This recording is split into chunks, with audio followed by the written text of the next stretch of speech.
All right, everybody. Jesse's got a full class today. I just want to say about Jesse Linares. To me, he is one of our most unique teachers in the industry. He has his true signature. He's clear. He's fascinating in the way he views his craft. And he's wickedly funny. That's one of the things I enjoy most about him, too. And let's bring in right now, without further ado. Hello, Jesse. Hey, Kurt. Man, good to see you. Missed you and Beth in Chicago, brother. Yeah. Hopefully we'll see you on the road soon, man. Thanks for being with me today. Who's Andrew, right? It's me and Kurt these days. My dog right there. I agree with you. There you go. I want to say, we'll talk a little bit about Premiere at the end of the show if we get a little window of opportunity. In the meantime, take it away, Jess. All right. Thanks, bud. Well, how's everybody doing? It's Transformation Tuesday, they say, wherein I will transform this mannequin from being uncut to recently cut. And we're going to be revisiting the wolf cut one more time. I'm saying one more time because I have been presenting this content now for what feels like a full season. So I'm calling this the swan song of the wolf cut for me. I'm going to present it one last time here online. So if you're with us here today, get what you need from class, and let's view this as a class if we could, because the way I'd love to see this go down is that we get some interaction today and that I can answer as many questions as you guys might have. Fire them off. My man Kurt, who's backstage, will be monitoring the chats like a hawk. And when something good or relevant comes up, he's going to splash it up on the screen for me so I can see it. And we'll get to it today. As always, I've got enough content to where I can fill up the allotted time, but this is always much more fun and much more interesting if we talk about things together. So please be active and enrolled in what we're doing today. What you're seeing happening right now is just sort of getting a little preliminary prep work done on my Lydia, my mannequin here, and just separating off the top and the crown. And that's going to let us get kind of a lay of the land, as it were, or to be able to analyze this head shape and to be able to draw the sections out that we need for our particular shape today, which is the wolf cut, the Gen Z mullet, the old school mullet, the Kentucky waterfall, the bi-level, whatever you'd love to call it. I love the names that we come up with for stuff. It keeps things interesting for sure. So looking to separate off at the vertical transition to isolate the top and the crown sections away from the rest. What this is going to show us is some major changes that happen on the head horizontally and will allow us to make some decisions for the section we're going to use in the cut today.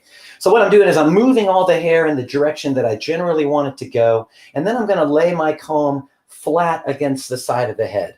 Now what I'm trying to do here is to keep the comb totally vertical. So I'm using 3 fingers here to keep it stable. I don't want to rock it in towards the cheek or rock it, inside that round or that transitional area. So just keeping that totally vertical, and then I can drop my little finger back there behind it, and where it contacts the head form and the comb simultaneously, that's usually going to show you where the so-called parietal ridge is, or as we call it in our brand, the vertical transition. A transition place where the side is changing into the top. And there is this one point where it's neither, and that's where we section.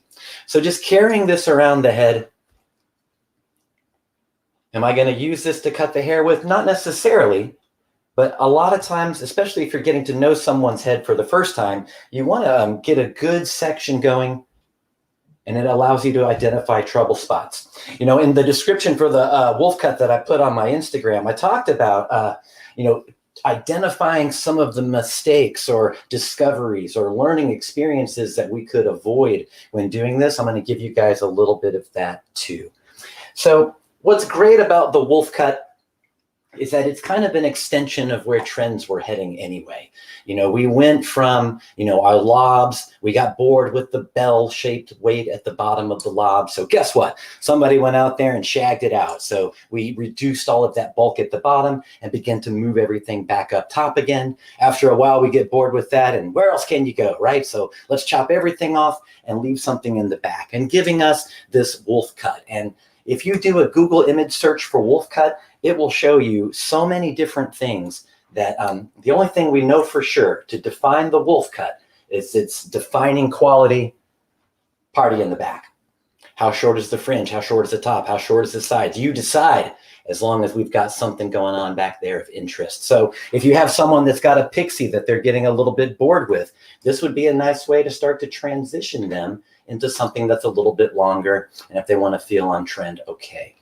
So we've got this section right here, just working its way around the so-called parietal area or the vertical transition. And what this shows us is where this transition point from top to bottom is taking place.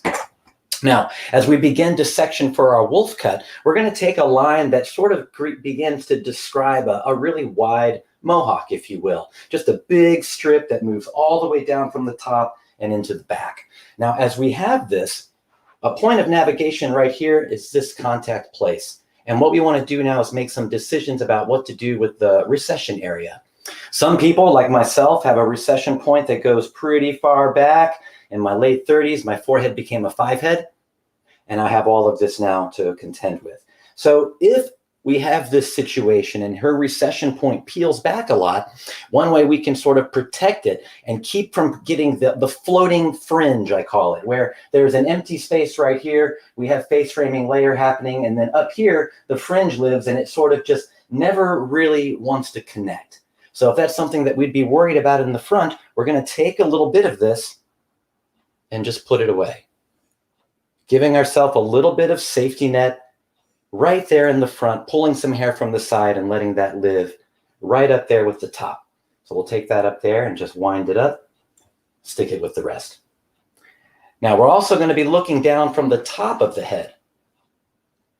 And we want this line to appear like it moves straight, whoops, there's the camera, that it moves straight down the head going this way. So as we look at this, I'm going to give you the profile view so you can see how the line's going to shape out. But what I want to do is just kind of plant my comb here and then continue this line down, keeping it vertical from my perspective. So if I draw that line now, it's going to come straight down and following the curve of the head, even though it's a straight line from my perspective, from the side, it's going to start to open up a curved shape. I'm just going to throw a clip on this and isolate it for a moment so we can take a good look at this. I taught this shape a lot in Chicago, like 5 times, I think. And it began to evolve a little bit. And I began to notice, like at first we were just drawing the straight line kind of arbitrarily, you know, picking a place around the eye to send it back. But then as I've been playing with it in the salon more and more, a lot of times it would create that empty feeling right there. So we're learning now to just kind of borrow that little bit more in the front right there that preserves, where is the camera there? That preserves the fringe. And then we carry it down in the back, keeping that line straight looking from our perspective. And that's going to look like this. If you know me at all, you know I spend a lot of time talking about sectioning. I believe that, you know, precision haircutting, as it were, really lives in the sectioning. The sections, if drawn precisely, will deliver a pretty accurate result. The point of hair removal becomes a little bit less important. A lot of times we use the point where we take off the hair to texturize, to flirt mistakes. But if we just work the sections really well, most haircuts are going to come out pretty good. So now what this gives us on the side is this cute little round section when seen from the profile. We're going to throw a clip on that. But when viewed from the top, I'm going to bring it in tight here. You know, we get this line that moves back in a straight line, carrying us all the way down into the nape from the profile, like so. We're just going to repeat that on the other side. I like having the parietal area or the top and crown or the horseshoe sectioned off in advance because it just sort of gives me this point to jump off from as I section down into the front. So once again, going to just curve down and preserve that little bit of hypothetical empty space that might exist right there. And let's just throw this all up together and put it away.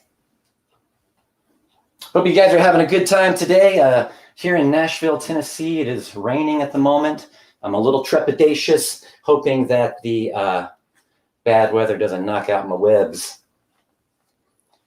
I'm just resectioning these here so they don't fall down into the rest of the cut.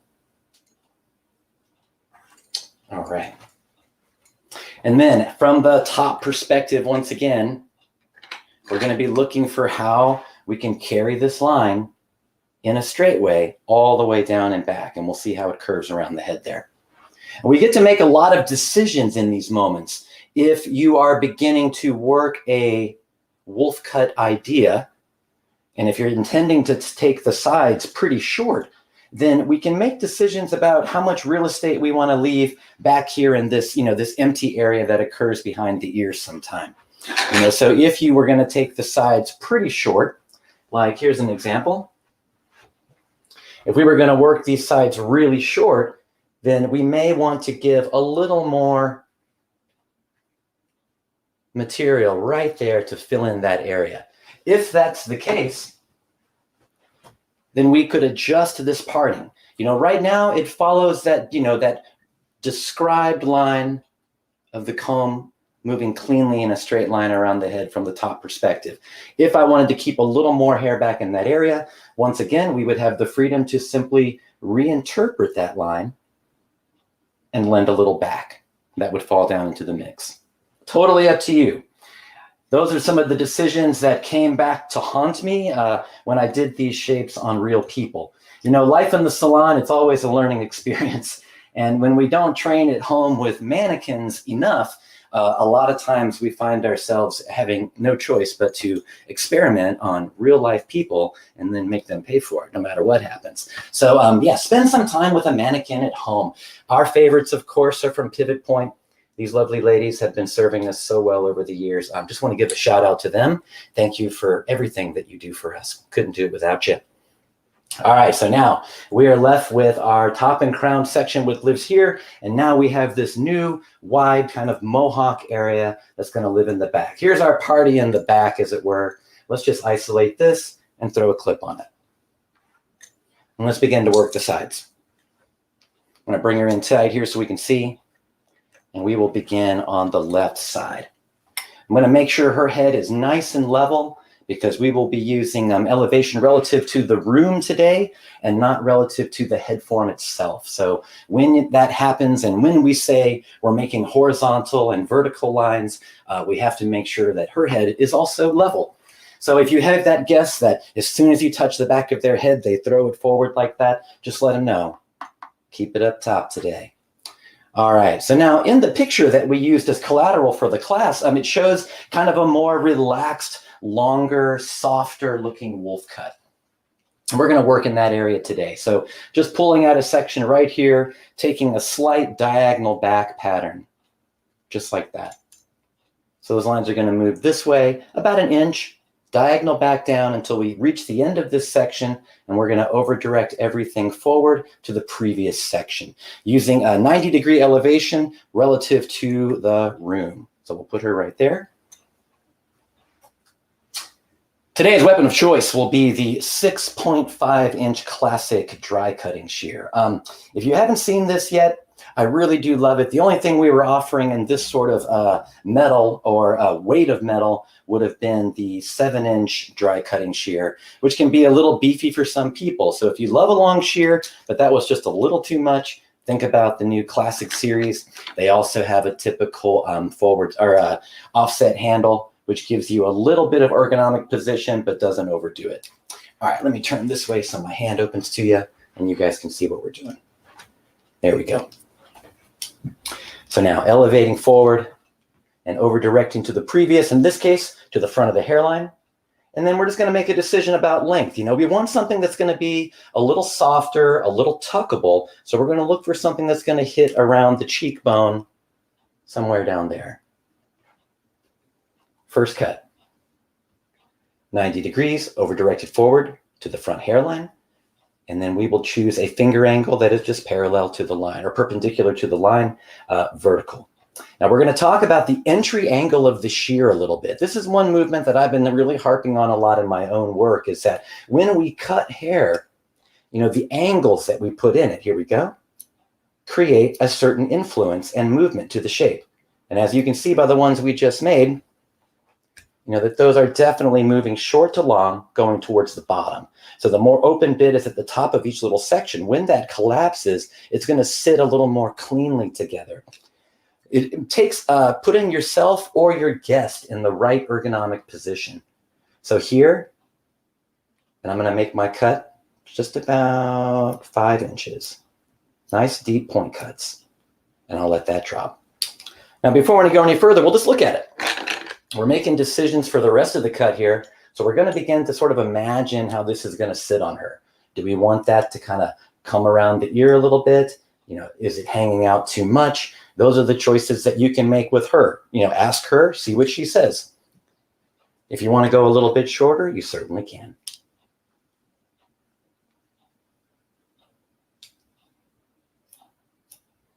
Nice deep point cuts. Oh, almost cut myself again.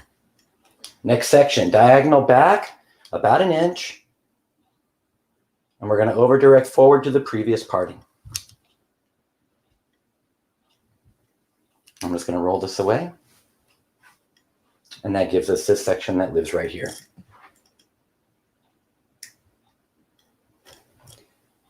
Over directing to the previous parting, I'm just going to take a tiny little sliver of what I cut before and then take this forward.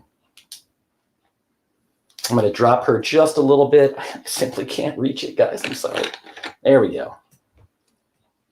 Now, this is a lot of hair to be moving at once, so I'm just going to split this in two and take what I can work with, that kind of obeying or paying respect to that second knuckle rule. There's our previous section right there in my hand, and bring this forward and make my deep point cuts. And then I can take a little bit of what I just cut and pick up the rest. Bringing that out and connecting. Entry angle of the shear creates short to long movements within the subsection that work their way to the bottom. That's important. I learned that trick from Sammy. Next section. All right, she's starting to get a little dehydrated. Just moisturize her a little bit. Next section. Hope you guys are doing okay out there. I don't look at the chat comments as you guys are sending them in. It's just so much that and then I get stuck trying to read it while I'm working and the whole class bogs down. So if you send something up, my man Kurt's going to shoot it over to me. Please. Jess, your Yes, role, sir.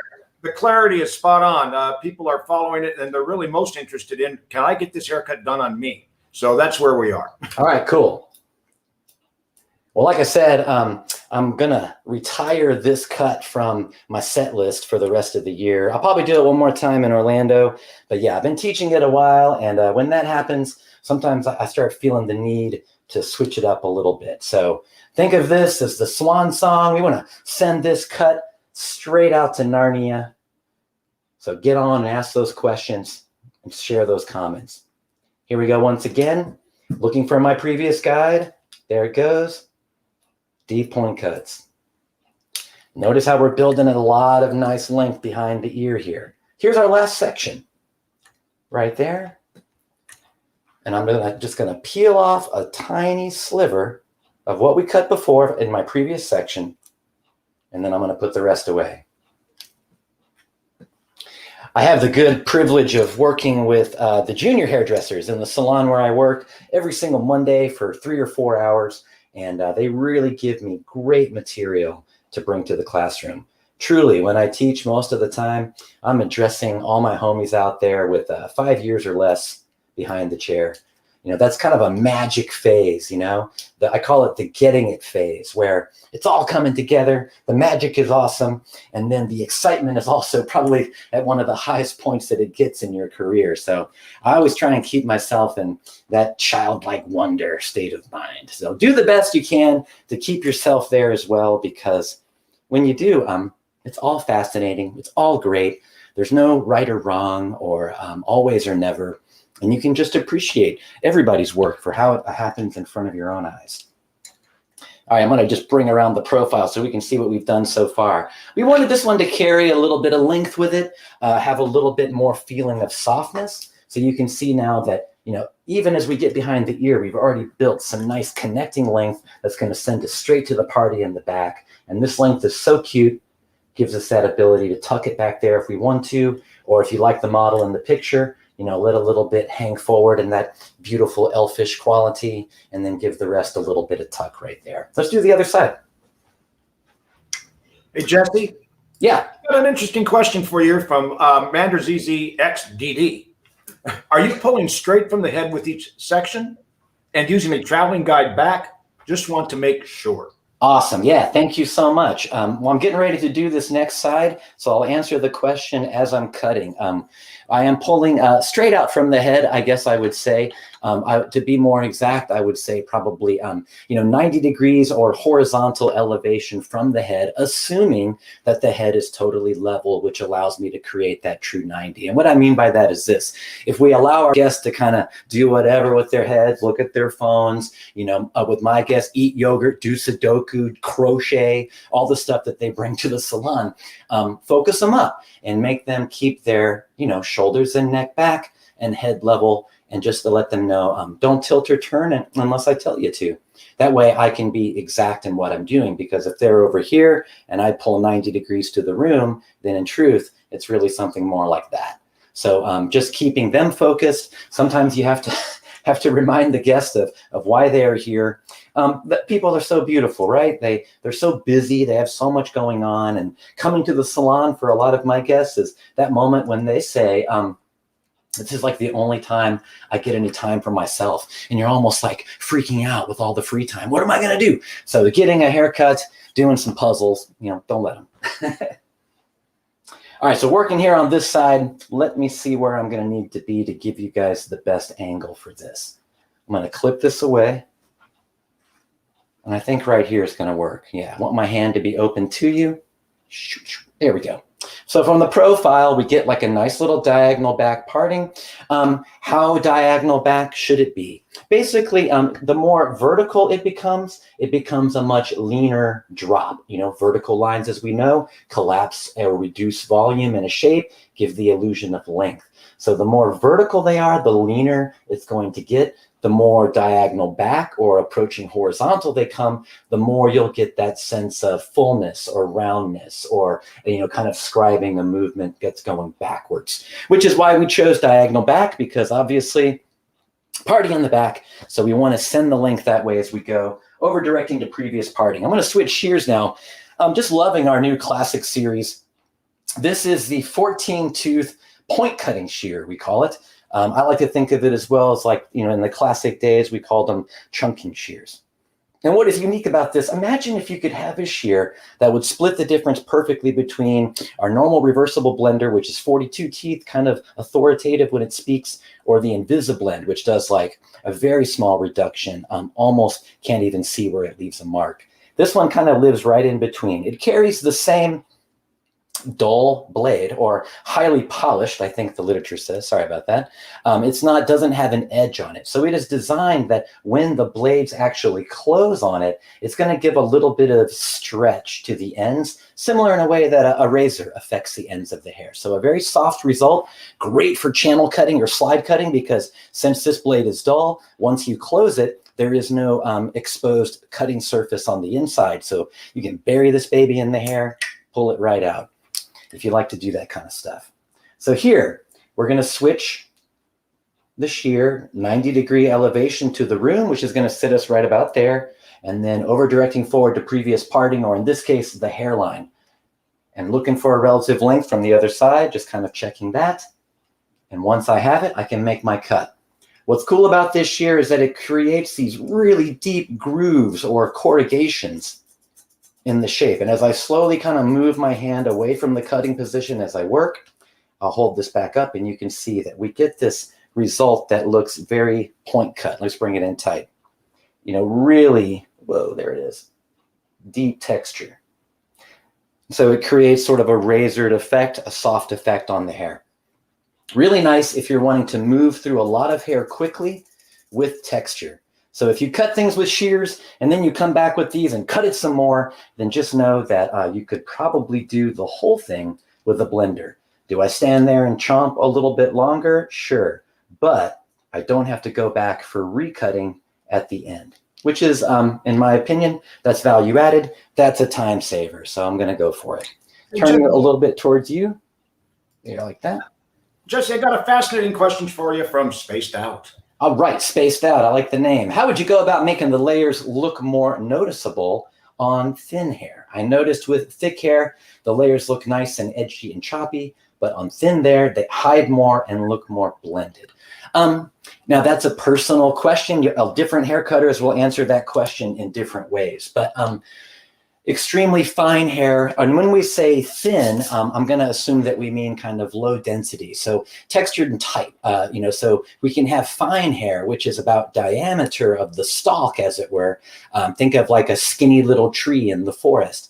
And then density lets us know how many hairs per square inch, or with the forest metaphor, how many trees per square inch, and are they thick or thin, right? So fine hair, a lot of times, to create, if it's low density, you might just want to work less of a textured idea on the ends. Go in and create maybe shallow point cuts that look a little more crispy, instead of going for deep texture, with sometimes on hair that is low density, it just kind of makes it look like it just fades away. Now that conversation as well with the guest becomes about styling. So anyone that wants to have volume, basically it's about product. And the more that we deny that and say that we can achieve it through the cut, the more we kind of dilute ourselves and them. When I began to learn more about hairstyling itself, I began to realize that, all of my kind of sanctimonious diatribes that I would go on against retailing, like, I don't want to be a salesperson, my guest, it turns them off. What I discovered over years is that the more we talk about product, the more we show them how to style their hair, the more activated they will become for that. And pretty soon they'll be like, give me that. I'm going to do it myself. I have guests that do that. And it's a good feeling. So that's a very long answer to your question, Spaced Out. Thank you for it, though. The short answer is on low density hair, just don't work such a deep texture idea. And I've heard said that rule is also true for the other extreme, extremely coarse or thick hair, is that you also don't want to overwork the texturization because it can cause the same effect, stringy ends. Thank you for that. Awesome. I'll be on the lookout for more questions. I love answering them. Here we go again. Next section, about an inch, and then over directing forward to the previous parting. This is a lot of material to work with at once, so I'm going to subdivide. And then to answer that question from earlier, yes, I will pick up just a little bit of what I cut before, because I am going to be looking for my guide to blend to. So there we go.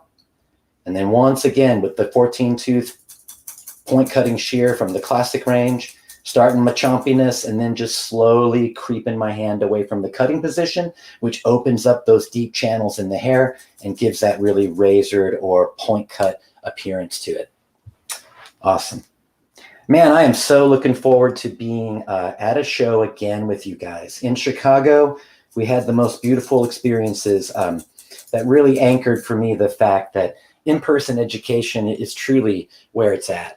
So many people came up to us and thanked us for being there, thanked us for the live education we did during hard times. That was so much fun, but man, we don't get juiced like we do when we get in front of you.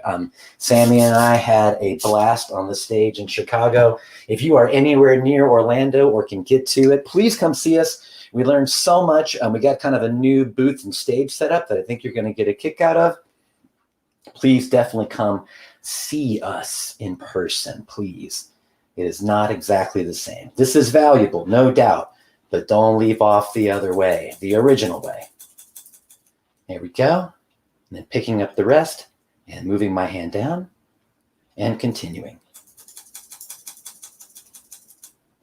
All right. And just like we did on the other side, we should have this nice effect that allows us to sweep it away from the face. And we can see that it's giving us this nice length down here that we're going to connect to in the back. All right. Any questions so far? Any comments? Does anyone want to see a specific type of fringe happen? I'm kind of open for suggestions. We did a class in Chicago where Sammy brought me up without warning. So we went up there and we let the audience choose. And it was kind of a trip. We put together a haircut doing like this, taking stuff from people in the room. So if you want to try that, let's do it right now. Otherwise, I'll make the choice and you're going to have nothing to do but deal with it.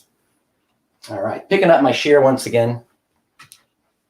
And now I'm going to drop a little bit down from the top. We're going to take care of our fringe first on this one before we do our top layers or anything in the back.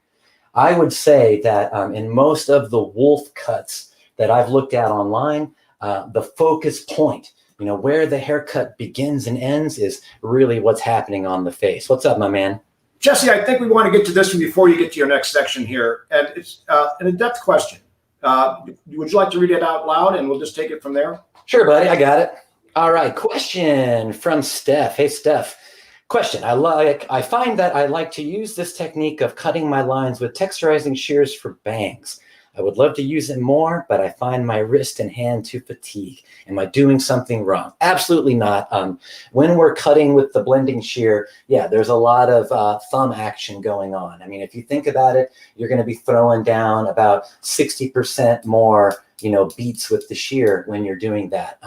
So yeah, expect that to happen a little bit. What I would say, make sure that your shear has the right configuration for cutting. So here's a little aside. Most blending shears come to us designed like this. The teeth are on the bottom, and the part that moves is the blade. Let me see if I can get that to focus. There we go. The part that moves is the blade.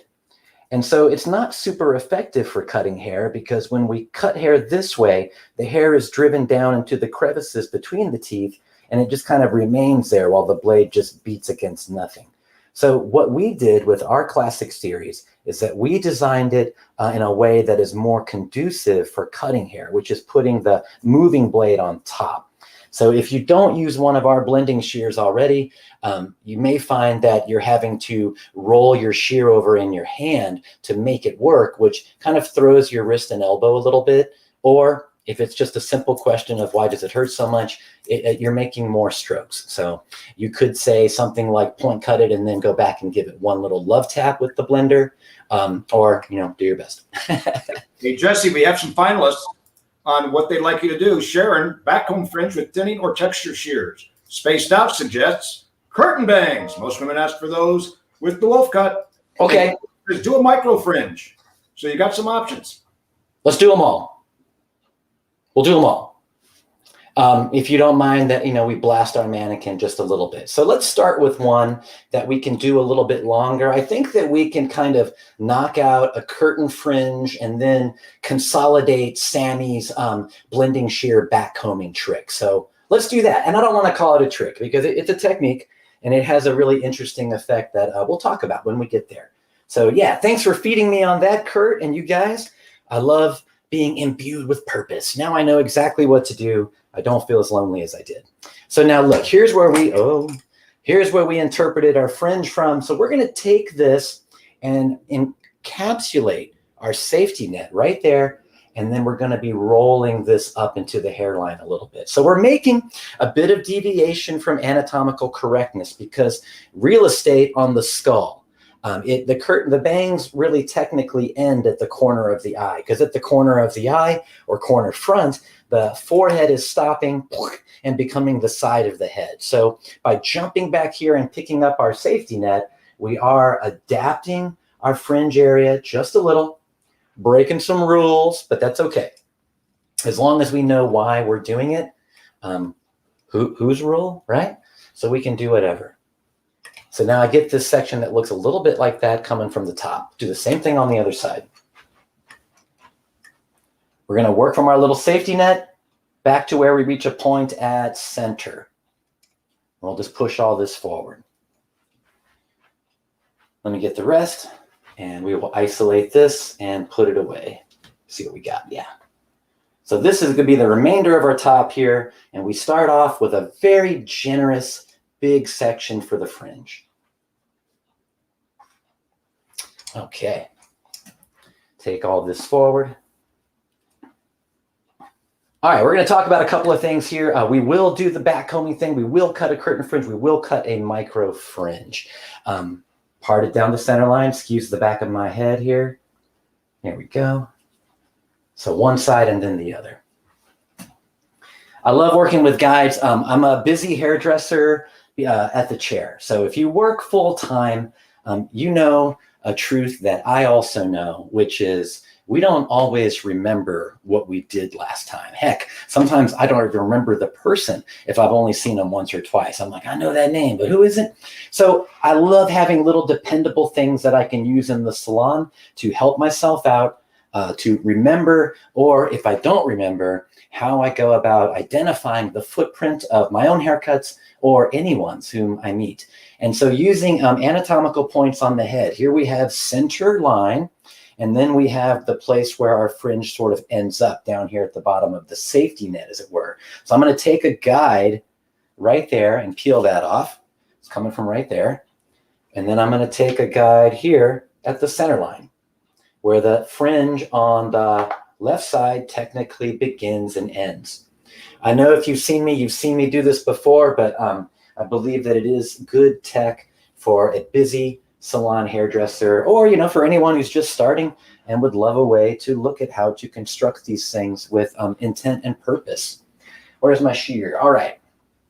We're going to pick a place where that fringe is going to start and a place where it's going to stop.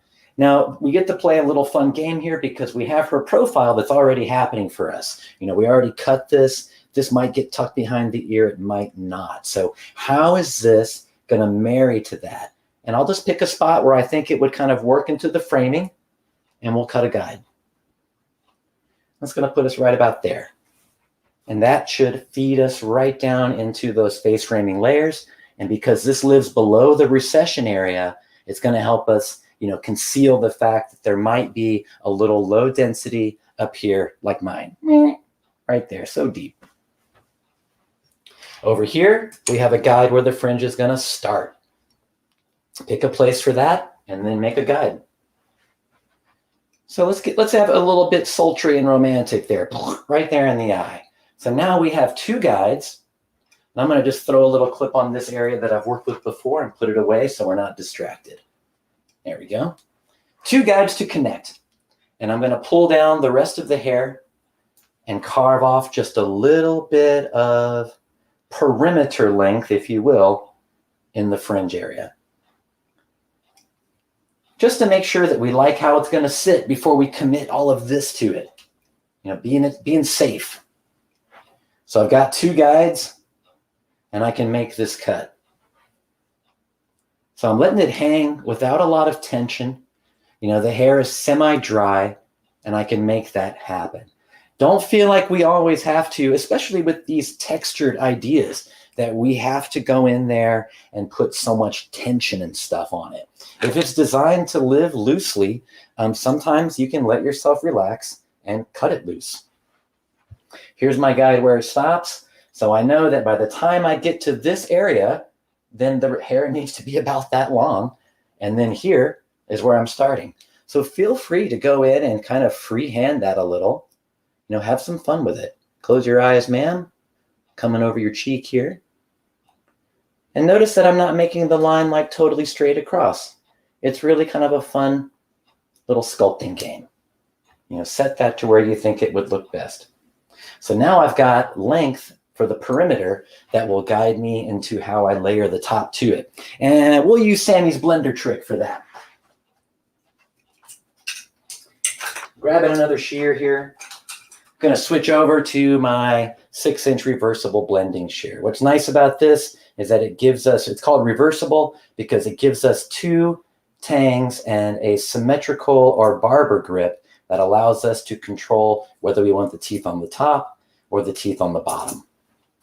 Mine's been a little modified. It's got a gold tooth. That's not factory spec. That's just Jesse's. All right, now dropping down the rest of the hair that we've got here and bringing it to that guide. And I'm going to turn myself to this side so I can cut and you guys can see. Now what we're looking for here, and here's what's happening. Let's do a little bit out here. So Sam, when he came up with this idea, it was about closing the shear. And then as we push it away, you can see that it's getting rid of a lot of the hair that we just cut. You can see the beginnings of a line right there. And then with each successive cut and push, it gets rid of hair so it won't be cut again, right? So there and there. You know, it's kind of like the scissor version of what the girls and people in my salon call teasy lights. where in some balayage techniques, they'll actually push hair away so it doesn't get colored. But then when you bring it all back together, it has a nice blended line. You can see the nice texture that we're getting on that. So we're going to use that concept, that little technique, as we blend our layers to the fringe here. Bringing this up. I'm going to use a moderate amount of elevation, but not too much. We're talking about bringing it to horizontal-ish. So it's not heavy like 0 degree, but it's a little bit lighter. And so I'm going to find where my guide is. There it is. And I'm going to draw slightly past that guide. Once I see the guide begin to release, I'm going to set the shear in and begin to work. And just you keep going until you're out of hair. And it gives you this beautiful little poof right there that she can wear straight to the mall. I'm just kidding. We comb this out. And because we were blending to the guide that we had underneath, it gives us some nice textured ends and a little bit of softness right there. So if you wanted to see that, I hope you're happy. I loved that the first time I learned it. I must have blasted every fringe for a year after I saw that for the first time, like 12 years ago. I'm like, you want some bangs today? Yeah, you do. Get down.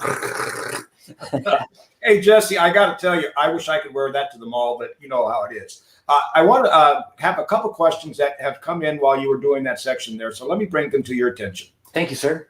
This is a general question, though, but it's an important one. I have a widow's peak. How would you compensate for that negative space? All right. Well, the widow's peak is sometimes its own challenge. And I don't really think of it as anything that requires a lot of special attention. It's just in how the perimeter in the front flows. Now, if the widow's peak points up, and a lot of times it does, then it really just becomes a question of styling. I know some people that'll actually go in and cut the widow's peak off and just disappear that bit of resistance that's happening right there. And every widow's peak is a little bit different. So I have a lady who has a widow's peak that comes down and then those hairs point straight down. So a lot of times we'll actually go in there and take it a little bit shorter right in the middle and let that sit over the top of it. But for me, mostly it becomes about styling, especially if it's pointing up. They've got to learn how to burn that little bit down with their dryer so it'll flow in with the rest.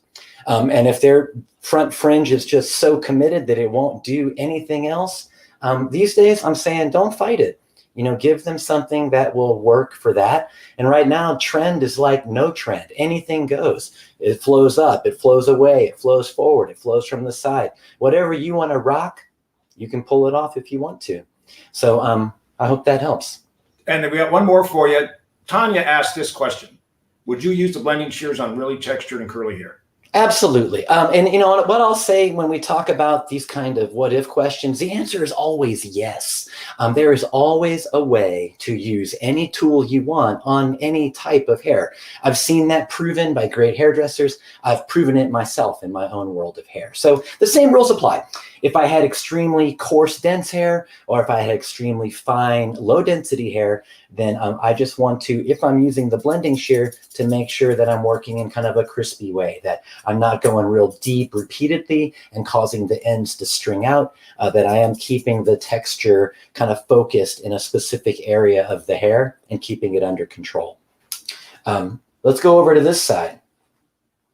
Same thing as before, cutting a curtain fringe, we would just use those guides just like that. But we did talk about doing a micro fringe as well. So we'll leave this side curtain fringe and we'll do this side micro fringe. And just know that if you were cutting a micro fringe all the way across, that you would just do this on both sides. So take this idea and run with it, use it for what it's worth. So for micro fringes, especially if they have that really kind of chewy appearance and those deep point cuts and those deep corrugations in the hair that really show off, 9 times out of 10, they're going to have been cut in natural fall or 0 position. I've got my shear here once again, 6.5 inch dry cutting shear from our classic collection. So what you're going to see me doing here is just sort of placing the hair where it lives. A lot of times we'll make this happen on dry hair as well, so you can really see the behavior of those follicles, what they want to do, where they want to be, because you kind of want to let that happen. But here's the concept. This is the fringe that I cut on my wife. We look for the behavior of the hair. You know, what does it want to do for us? Come on in tight now. Right there. And literally, you're going to deal with it right where it lives.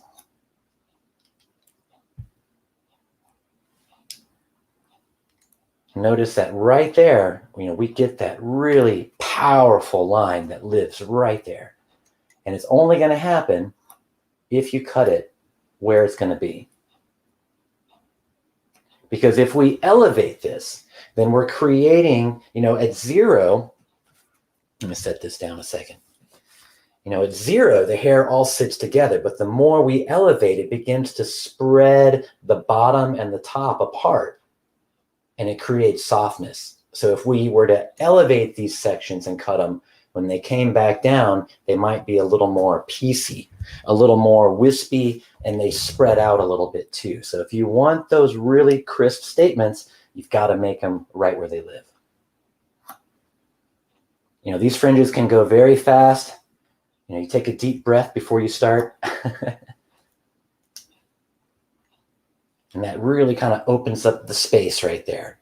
Lets us see where it's going to be. Looking for that behavior, coming in from over the top. And then let's take off that little corner. You know, however you'd like to do it. Have some fun. Coming over to the side. Now we'd like to see maybe this bevel down a little bit as it meets our side section right there. So as we're approaching recession area, we can go a little bit lower. Let me switch over here so my elbow doesn't block us. Yeah. Right here, and begin to work that down towards the shape.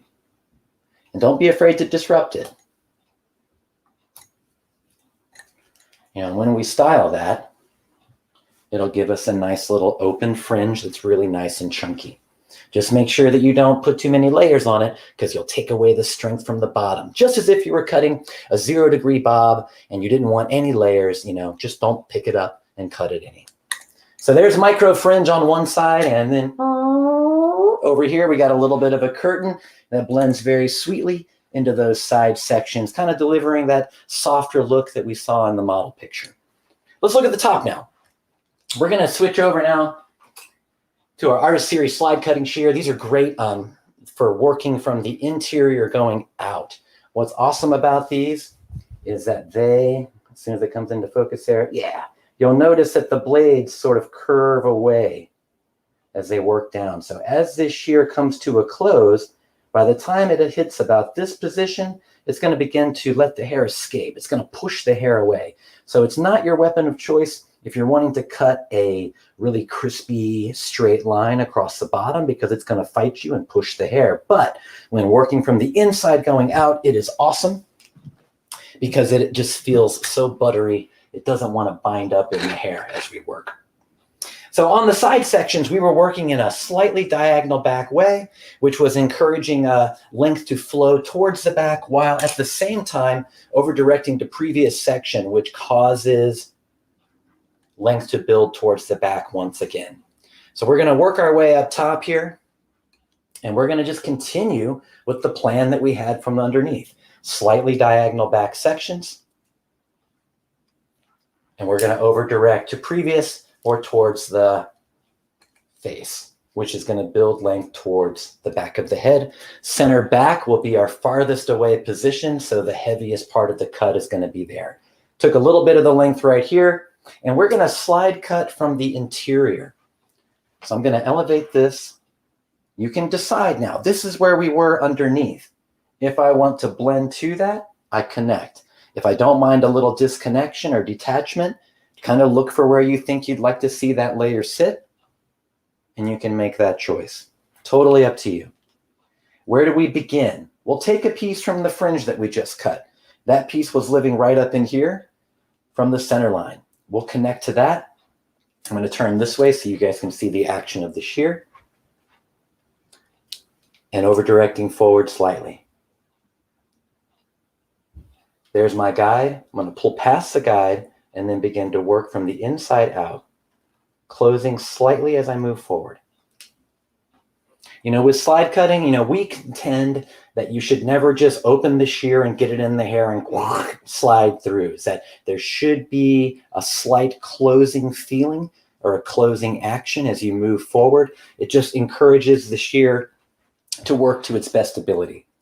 And you'll find as well that the motion and the feeling of slide cutting gets a lot more pleasant when you're closing the shear too.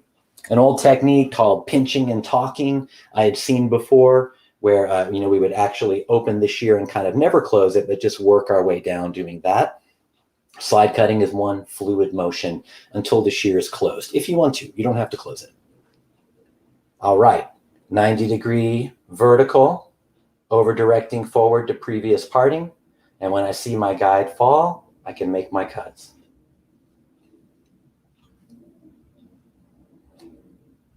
Right there. And because the round of the head is moving away from me, it's going to start to build some length right there that's going to live on top of what we did before. So, you know, if you're working in the salon and you're not exactly sure if that was the right choice, hey, take a look, you know, before you commit the whole thing to it. So here's our profile view, and she's starting to dry up a little bit. You know, we can see how that all sits together. You know, and if you like it, you keep going. If you don't, you go back and you make it a little bit shorter, maybe getting so far as blending to that final section or the section from underneath. Let me drop that down just a little so I can get to it. Next section. I hope you guys are having a really good time. I know I am. Working our way back. Probably go a little bit past the hour. I'm having a good time. We're getting good response. So I'll keep going until we get done here, until at least we cut half of the back. Elevating up, 90-degree vertical, over directing to previous parting. When I see the guide go, I make my cuts.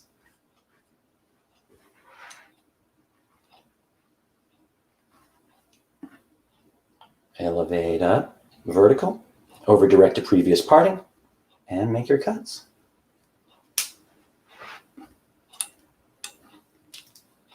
Here's the last section on this side.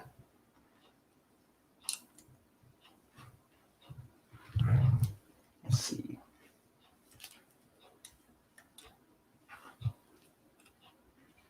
Taking a little bit of the previously cut section, and then once again, vertical, elevation, over directing to previous parting, forward.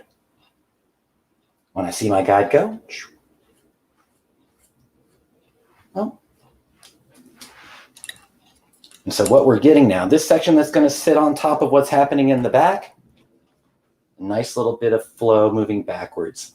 Slightly detached from what's underneath, but they sit together nicely enough that we get a good feeling about it. Okay, now we'll move to the back. We're going to cut half the back section here just because we're starting to run out of time. So I'm going to subdivide this real quick. Raise that up. And let me turn her towards me just for a second. All right. And what we're going to do is we're going to take the other side of the head that we're no longer working with, just throw a clip on it and let it be over here.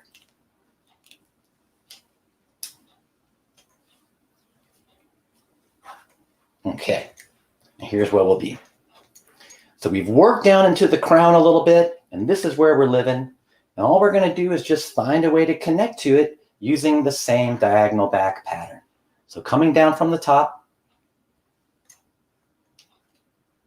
I'm working a line that lives inside this section, but is going to allow me to pick up and begin in the back.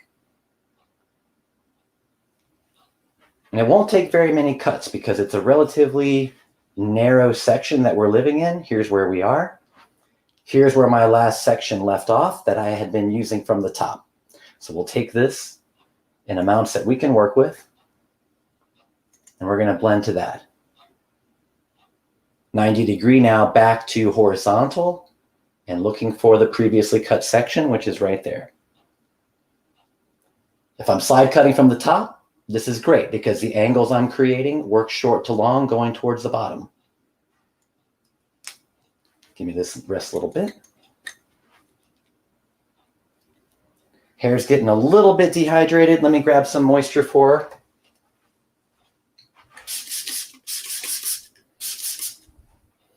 And remember everybody that, this is just one approach, my interpretation of the so-called wolf cut. There are many out there that you can look at.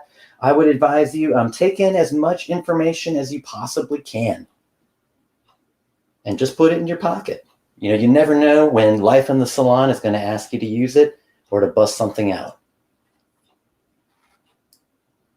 Working clothing as I go and sort of scooping out and away, which encourages more of that scalloped appearance rather than accidentally clunking something off that I shouldn't. Oh, got a lingerer hanging out from somewhere. We'll just take that. Final section here on the side. There's my previous parting. Now we've been over directing everything away from center back all this time. So you're going to have some weight right back there in the middle, which I think really adds to the fun quality of the shape, is that it creates a little bit of a weighted appearance to the mullet. Final cut.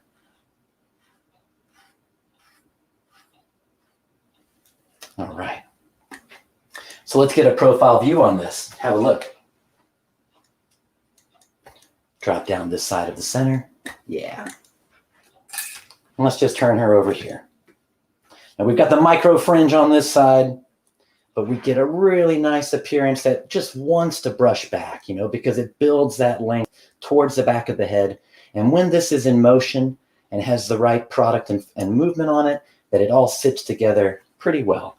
Where you detach the top from the bottom can make a huge difference. When in doubt, I would say one discovery that I made would be leave the side section, the first one that you cut, longer than maybe you think you should the first time. Because when the top comes down, if it's not going to blend right, or if you can't detach it in a way that you find eye-pleasing, then having that little bit of extra length underneath will give you a little bit of security net to blend to. I would at least say, go with a little extra length at first, get a look at how it moves before you cut it any shorter, just like we did at the beginning of this cut today. Are there any last questions before we start to wind down? Any final thoughts or comments, or Sam says complaints? Cool. I might just bring a question to you. It was asked by one of our viewers earlier in the show, but tell us about that mask you have in the back. I didn't know that was actually in the viewable range. I take Japanese martial arts, and so that's a Tengu mask, which Tengu. Google that if you want to. They're kind of these mountain priests, but also mythical figures that would sometimes grace a martial artist or be mischievous. So kind of a lore legend thing, and a buddy of mine got it for me in Japan, so I love it a lot, and it hangs on the wall there. Cool, thanks. Not relevant to this, but I love to answer the question. Jesse, you said a moment ago, keep this education in your pocket, keep this knowledge in your pocket. Well, I'm not even a hairstylist, and my pockets are stuffed. So I took so much out of this hour, and I'm sure our viewers have said repeatedly in the comments how much they've taken out of this hour, Jesse. It's so great to have you back on this platform, but it's even greater to be out there live. And you will be there again on October 17th and 18th in Premier Orlando. Any last thoughts for our guests who are thinking of possibly being there to join you? Be there. One thing that I would say, and this was something that some of the attendees clued me into, a perspective I had not considered is like, we think about going to the hair show, maybe we look at the lineup and we're like, maybe not this year. But please consider this, is that hair shows require attendance and participation if they're going to survive, and if we let go of this beautiful tradition, it is going to go away. The sales floor in Chicago was different. A lot of the big names that we're accustomed to seeing there decided not to come this year. But, as an attendee, I would say, and as an instructor, I'll say this, having people in the audience helped us. Having people in the audience validated everything that we did during quarantine, because it was all about trying to bring education to people, and going online was the absolute only option that we had. This is back.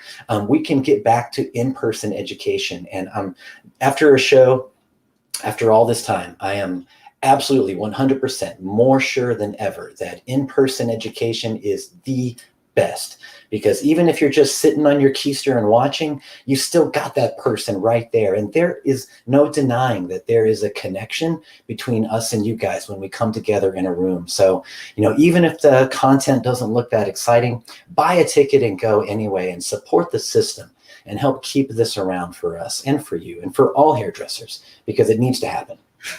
Put that in your pocket, everybody. That is really wise advice. Jesse, always great, my friend. Thanks for transforming Transformation Tuesday for us. And we will see you, sir, in Orlando. Yes, sir. Thank you.